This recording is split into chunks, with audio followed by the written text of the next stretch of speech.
Hi there. My name is Avijit Dey, and I'm a technical marketing engineer for Collaboration Technology Group in Cisco.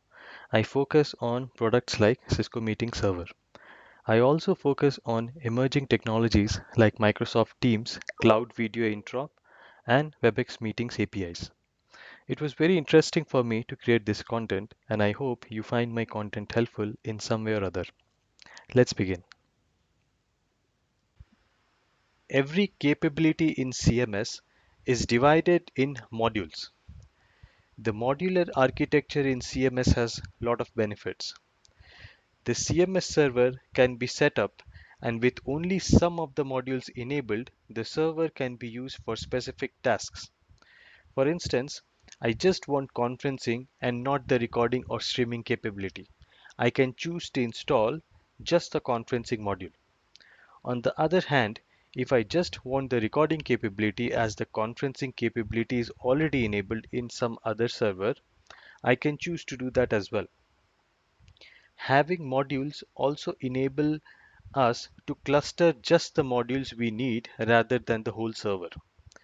The modules in CMS are Web Admin, Call Bridge, Database, Web Bridge, Recorder, and Streamer.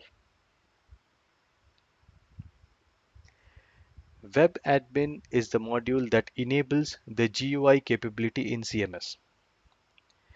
Call Bridge is the module that enables the conferencing.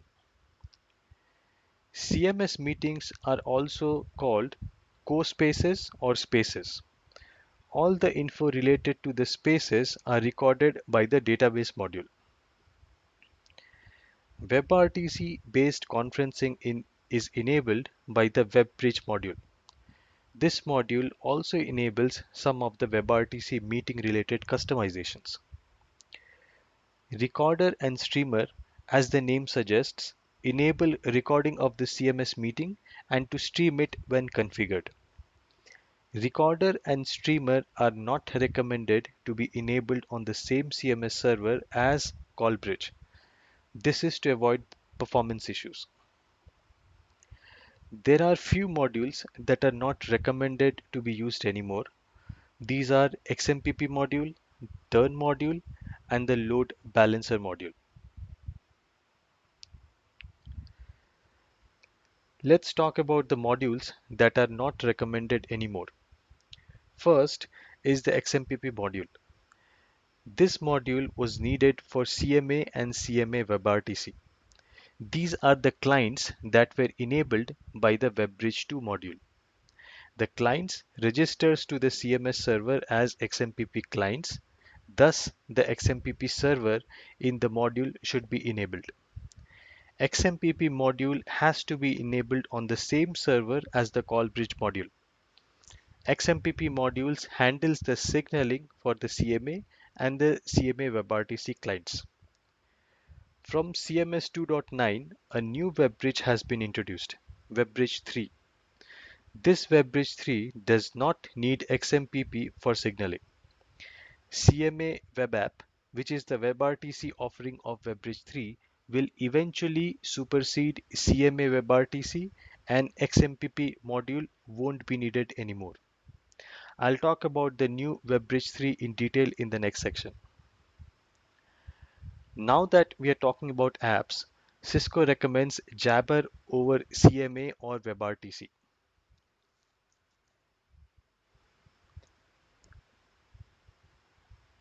The current recorder and streamer modules also depend on the XMPP module.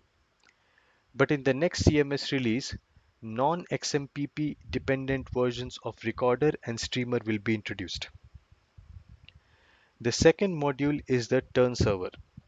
Turn server enables the firewall traversal to CMA, CMA WebRTC, and SIP endpoints.